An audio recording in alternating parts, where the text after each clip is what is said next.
হে everyone, কেমন আছো? আশা করি সবাই খুব ভালো আছো। আমিও খুব ভালো আছি। আগের পার্টি তোমরা দেখেছো আমরা দীঘা তো পৌঁছে গেছি।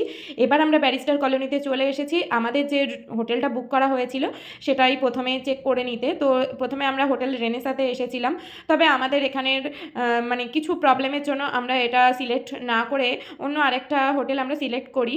তো এর মেন কারণ হচ্ছে সুইমিং পুলটা প্রচণ্ড পরিমাণে নোংরা ছিল, আর দ্বিতীয়ত ঘরটা ভীষণই ছোট ছিল, তো যেটা আমাদের একদমই পছন্দ হয় না।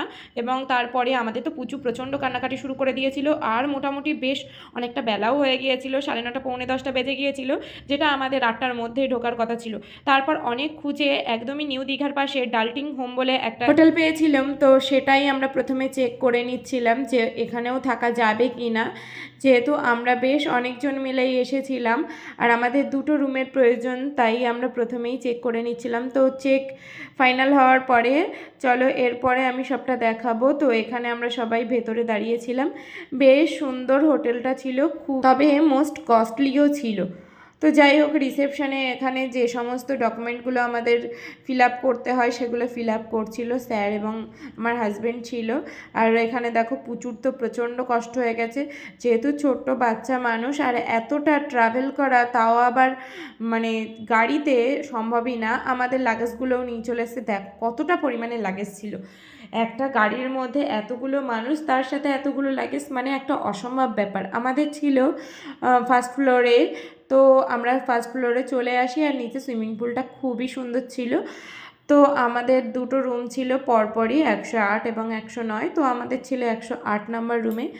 আর এই রুমটা ছিল অনেকটা বড় আর খুব সুন্দর, আর এখান থেকে না রাস্তাটা ভালো দেখা যায়। তবে আমরা চেয়েছিলাম যে সমুদ্র সৈকতটা দেখার, তবে সেখানে হলো না। তার একটু আগে যেহেতু আমাদের হোটেলটা নিতে হয়েছিল, তাই ডাইরেক্ট আমাদের সমুদ্র সৈকতটা আসেনি। তো যাই হোক, তবুও খুব সুন্দরই ছিল। আর আমাদের পুচকের কাজ দেখো, মানে বদমাইশি শুরু হয়ে গেছে, মানে ও এতক্ষণ ছাড়া পায়নি বলে ওর ভীষণ কষ্ট হয়ে গিয়েছে। আর সব থেকে আমার পছন্দের হলো এই মিররটা। তারপরে এই যে দুষ্টু, ওকে একটু পরিয়ে দেওয়া হয়েছিল জামা এবং জুতোটা, তারপর ব্যাস ও শুরু হয়ে গিয়েছে চারিদিকে দৌড়ে বেড়াচ্ছে। ওর যে কী হাঁপ ছেড়ে বেঁচেছে সে তোমরা না দেখলে হয়তো বিশ্বাস করতে না।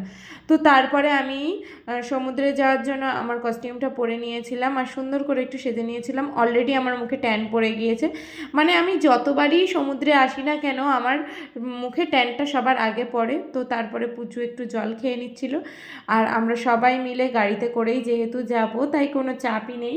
এখন মোটামুটি ওই 12:30 মতো বাজে। তো আমরা এখন বেরোচ্ছি সমুদ্রে যাওয়ার উদ্দেশ্যে, এবং ওখানে গিয়ে কী কী করি সবটাই তোমাদের সঙ্গে শেয়ার করব।